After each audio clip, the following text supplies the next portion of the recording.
मसाना की कमजोरी का हर्बल इलाज।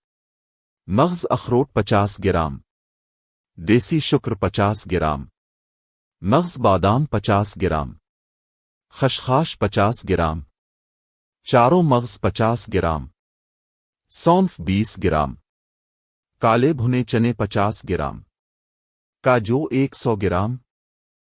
तरकीब तैयारी। तमाम अदविया को पेश कर बारीक सफ़ूफ बनाकर 50 ग्राम देसी घी में हल्का ब्राउन करके रख ले। मिकदार खुराक, रात को सोते वक्त एक चेट चाय वाला एक गिलास दूध के साथ खाया करें।